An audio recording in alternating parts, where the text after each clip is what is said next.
የልብ ምቷን የሚያፈጥኑ ቃላት። ሴት ልጅ ፍቅር የሚይዛት በጆሮዋ ነው የሚባለው በምክንያት ነው። ዛሬ በስነ ልቦና ውስጥ ትልቅ ለውጥን የሚያመጡና የኔ ጀግና እንድትልህ የሚያደርጉ 7 አጫጭር ግን ወሳኝ ቃላቶችን እነግርሃለሁ። በተለይ 6ኛው ቃል ልቧን ቅልጥ አድርጎ በፍቅር የሚጥል ወሳኝ ቃል ነው። ዛሬ ከባድ ሚስጥር ነው የምነግራችሁ፣ የእኛን የሴቶች ሚስጥር። ሚስጥሩን ለመስማት ከእናንተ የሚጠበቀው ይህን ቪዲዮ ላይክ አድርጎ መጀመር ብቻ ነው። አብራችሁን ቆዩ። ሰላም ውድ የናፊዳር ቲዩብ ቤተሰቦቼ እንደምን አላችሁልኝ? እኔ በጣም ደህና ነኝ። ዛሬም ቀደም ሲል በሰማችሁት ቆንጆ በሆነ አዲስ ቪዲዮ ተመልሼ መጥቻለሁ። አዲስ የሆናችሁ ትታዩኛላችሁ። አንተ አዲስ ነህ? ሰብስክራይብ አድርጉ። በዚህ የዩቲዩብ ቻናል የእኛን የሴቶች ሚስጥር ትሰማላችሁ። ጤናማ ስኬታማ የፍቅር ግንኙነት እንዲኖረን አብረን እንሰራለን። ለብዙ ወንድሞቻችን እንዲደርስ እስኪ ላይክ አድርጉት። እሺ አሁን እንጀምር። የመጀመሪያው ጥልቅ ፍቅር ውስጥ የሚከት የሴትን ልጅ እንዴት ነው የልብ ምቷን የሚጨምር ቃል ትለያለሽ ወይም ደግሞ ልዩ ነሽ፣ ልዩ ሴት ነሽ የሚለው ቃል ነው። ይሄ ቃል የትኛውም ሰው ወንዶችም ሴቶችም ማለት ነው ለየት ማለት እንፈልጋለን። መለየት ማለት ነው ተለይተን መታየት፣ የተለየን እንደሆነን እንዲሰማን እንፈልጋለን። ይሄን ስሜት ሁሉ ጊዜ እንፈልገዋለን። ይሄ በቃ አይደለ አንድ አይነት መሆን አንፈልግም። በቃ የምንፈጥረው ስሜትም የተለየ እንዲሆን እንፈልጋለን። እኛ ሴቶች ጋር ሲመጣ ደግሞ እቺ ስሜት ትንሽ ጨመር ትላለች። ልዩ መሆን እንፈልጋለን፣ ትኩረትም የምንፈልግ ስለሆነ ማለት ነው። ሶ ትለያለች ስትላት፣ ልዩ ነች ስትላት ላንተ ነው በአንተ ህይወት ውስጥ ያላት ቦታ ልዩ እንደሆነ እየነገርካት ነው ማለት ነው። ከሌላ ሰው የተለየ ነገር እንዳየህባት እየነገርካት ነው ማለት ነው። በነገራችን ላይ ሁላችንም ሰዎች ልዩዎች ነን አይደል? ይሄ ያስማማናል። ሁላችንም የሆነ የተለየ የኛ ብቻ የሆነ ኳሊቲ አለን፣ ጥሩ ነገር አለን። ግን ይሄንን ጥሩ ነገር ማየት የምንችለው ስንቀራረብ፣ የሆነ የፍቅር አይነት ስሜት ውስጥ ስንሆን ነው። ያንን ለየት ያለ ነገር ጎልቶ ገኖ የሚወጣውና የሚታየን ማለት ነው። ሶ ያንን ነገር አይተህ እንግዲህ ልዩ ሴት ነሽ፣ አንቺ ትለያለሽ፣ እንዳንቺ አይነት ሴት አይቼ አላውቅም፣ ለኔ ነው የምትላት። ተግባብተናል አይደለ?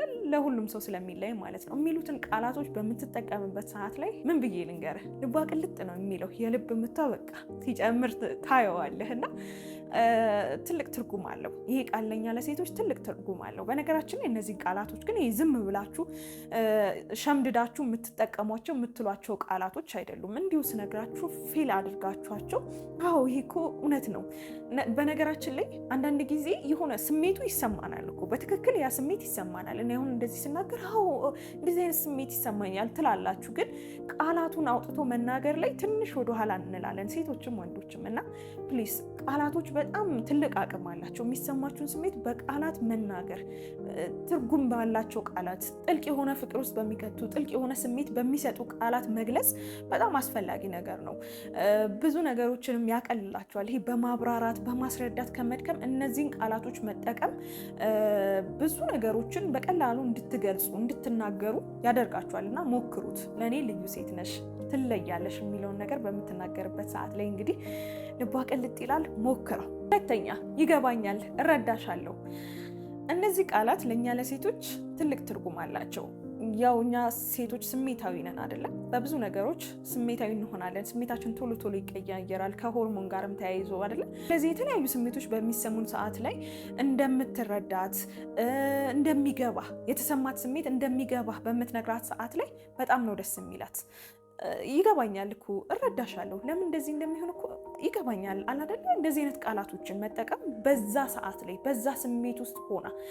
አንዳንድ ጊዜ ወንዶች እና ሴቶች እንለያያለን አይደለ? እኛ የሚሰማንን ስሜት በተለየ ሁኔታ እናንተ ማለት በቃ ልክ እንደኛ ሆኖ ላይሰማችሁ ይችላል። ምክንያቱም እኛ ትንሿ ነገር ባዘር ታደርገናለች፣ በጣም ትንሿ ነገር።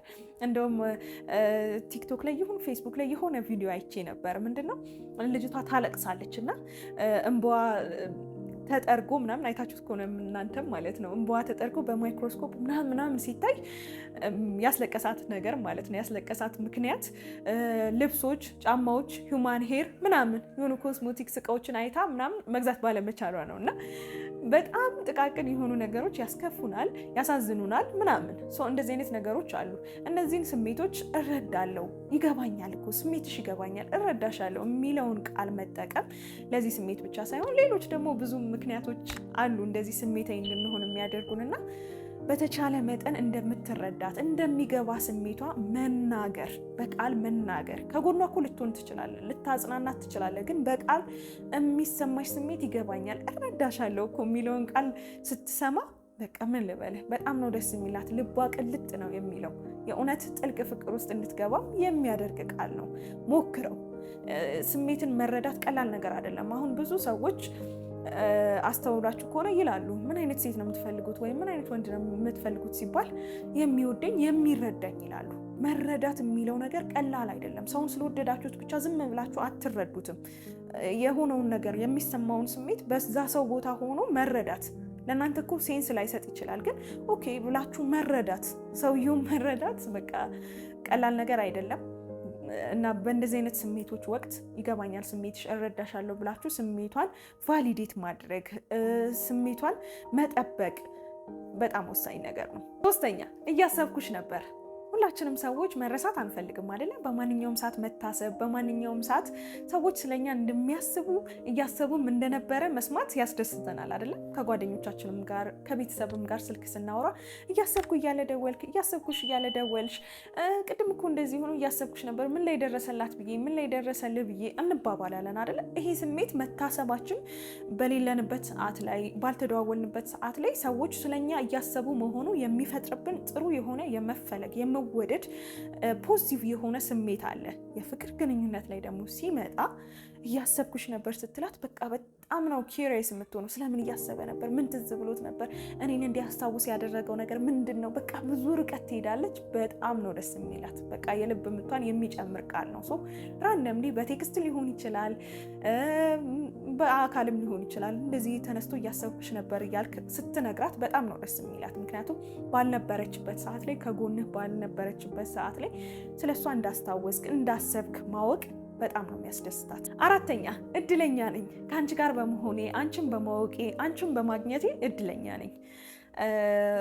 ይሄ ስሜት በጣም ደስ የሚል ስሜት ነው። በጣም ጥሩ ስሜት ነው። ሁላችንም ሰዎች የፍቅር ግንኙነት ላይም ገና ያልገባችሁም፣ በመንገድ ላይም ያላችሁ የገባችሁም እነዚህን ቃላቶች መጠቀማችሁ የፍቅር ግንኙነታችሁን በጣም ያሳድግላችኋል፣ በጣም ያጠነክርላችኋል። እንዴት ነው? ሁላችንም ሰዎች በቃ በህይወት መንገዳችን ላይ የሆኑ እድሎች ወደኛ ይመጣሉ። ሰዎች ሊሆኑ ይችላሉ። እነዚህ እድሎች የስራ እድሎች ሊሆኑ ይችላሉ። ብዙ እድሎች ይመጣሉ በህይወታችን አይደለም? እነዛን እድሎች ደግሞ መጠቀምና ማየትና ማስተዋል ከዛም ደግሞ እንደ እድል መመልከት አለ አይደለ? ያስፈልጋል ብዬ አስባለሁ። አንዳንድ ጊዜ በተለይም ሰዎች ሲሆኑ በዙሪያችን ያሉት ሰዎች ሲሆኑና መልካም ነገር ስናይባቸው በተለየ ሁኔታ አንነግራቸውም፣ በተለየ ሁኔታ አናገዝፎም። ግን ሰው ማግኘት በጣም ቀላል ነገር እኮ አይደለም። ጥሩ ሰው ማግኘት፣ ከጎናችሁ ሆኖ የሚረዳችሁ ሰው ማግኘት፣ ጥሩ እንዲሰማችሁ የሚያደርግ የሚያበረታችሁ አይነት ሰው ማግኘት ቀላል አይደለም። ያንን ሰው ስላገኛችሁ እድለኝነት እንደሚሰማችሁ መናገር በጣም ያጠናክሯል የፍቅር ግንኙነታችሁን። የልብ ምቷ እንዲጨምር፣ ልቧ ቶሎ ቶሎ እንዲመታ የሚያደርግ ቃል ነው። እድለኛ ነኝ አንቺን በማግኘቴ፣ ከኔ ጋር በመሆንሽ፣ ይህንን ጊዜ እያሳለፍን ስለሆነ በጣም እድለኛ ነኝ፣ ደስተኛ ነኝ። ያ ማለት አንተ እድለኛ ነኝ ስላልክ እሷ እድለኛ አይደለችም ማለት አይደለም። ይሄ እንደዚህ አይነት ቃላቶችን ስትጠቀሙ ራሳችሁን ዝቅ ያደረጋችሁ አይነት ስሜት ይሰማችኋል። እሷም እድለኛ ናት፣ አንተም እድለኛ ነህ። እንደዛ መሆን ይችላል። ስለዚህ በተቻለ መጠን ታንክፉል መሆንም ነው፣ አመስጋኝ መሆንም ነው እዛ ጋር ላለ ነገር፣ ደስታን ለሰጠህ ነገር። ይህንን ነገር በነገራችን ላይ ሳይሰማችሁ ዝም ብላችሁ ብትሉት ነንሴንስ ነው፣ ምንም የተለየ ትርጉም አይሰጥም። የልብ ምቷንም እንደውም ይቀንሰው ይሆናል እንጂ አይጨምረውም።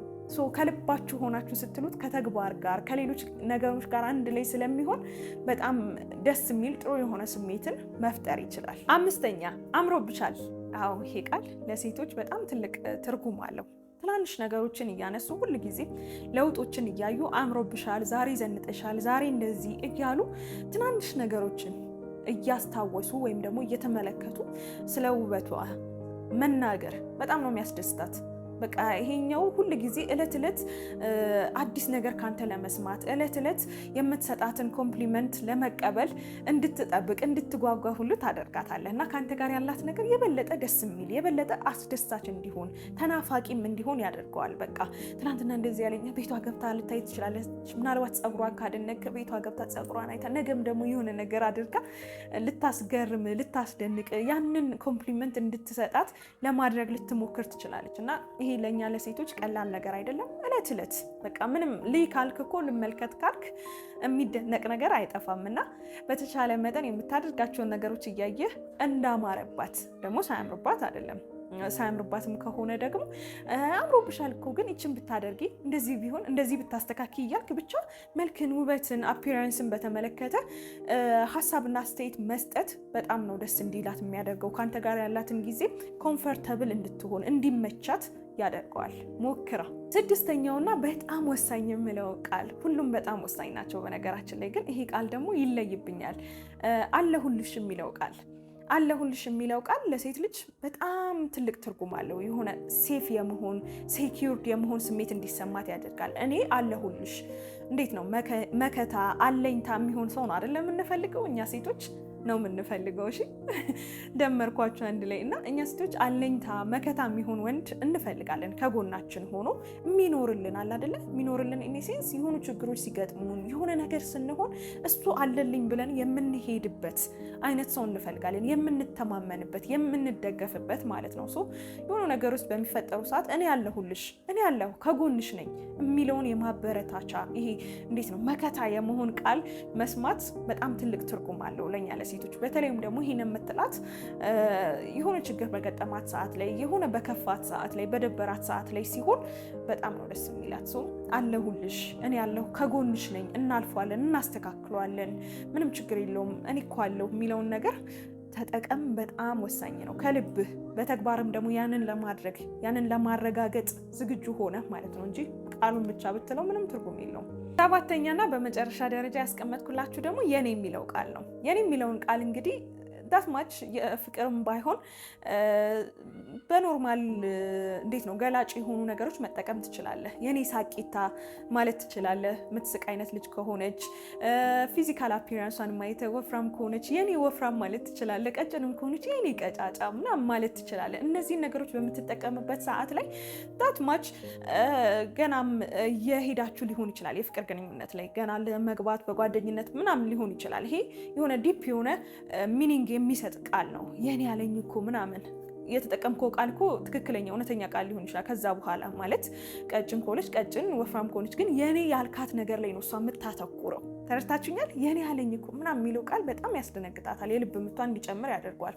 ከዛም በኋላ የኔ የሚለውን ቃል ግዴታ የኔ ፍቅር፣ የኔ ማር በሚል ብቻ አይደለም መጠቀም ያለብህ። እንደዚህም ቀለል ያሉ እዛው ላይ ስታወሩ በሚፈጠሩ ወይ በምታያቸው ነገሮች መጠቀም በጣም ደስ እንዲላት ጥሩ ስሜት እንዲሰማት የሚያደርግ ነገር ነው። አዲስም ነገር በቃ ሁል ጊዜ አዳዲስ ነገሮችን ካንተ እንደምትሰማም እንድታስብ የሚያደርጋት ነገር ነው። ሞክረው። እነዚህ 7 በጣም አጭር የሆኑ ግን ጥልቅ ስሜት የሚሰጡ የልብ ምቷን የሚያፈጥኑ ወሳኝ ቃላቶች ናቸው። እንዳልኳችሁ ግን ቃላቶቹ ብቻቸውን ምንም ትርጉም የላቸውም። ፕራክቲካሊ በተግባር ከተደገፉ ነገሮች ጋር በተግባር እነዚህ ያላችኋቸውን ሆናችሁ ከተገኛችሁ ትልቅ ትርጉም የሚሰጡ ናቸው። ቃላትና ተግባራችሁ ሲለያይ ምንም ትርጉም የለውም። በቃ አይደለም ጥልቅ ፍቅር ውስጥ ሊከታ አይደለም ልብን ሊያቀልጥ በቃ ምንድን ነው የሆነ ሹፈት ነው የሚመስለው ማለት ነው። የምትናገሩት ነገር እያሾፋችሁ ነው የሚመስለውና በተቻላችሁ መጠን ቃላቶቹ ትርጉም ሰጥቷችሁ ፊል አድርጋችኋቸው ስትናገሯቸው ለውጥ ያመጡላችኋል። ሞክሯቸው።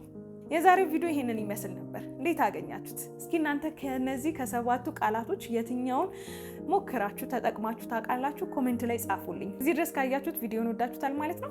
ላይክ አድርጉት። አደረጋችሁ? እሺ፣ በቀጣይም በሌላ ቆንጆ በሆነ አዲስ ቪዲዮ እንገናኛለን። እስከዛው ናፊዳር ቲዩብን ሰብስክራይብ ካላደረጋችሁ አሁኑኑ ሰብስክራይብ አድርጉ። በቅርቡ 100,000 ሰብስክራይበር እንገባለን። የዚህ ታላቅ ጉዞ አባል ሁኑ። ሁላችሁን በጣም አመሰግናለሁ። ወዳችኋለሁ። ቻው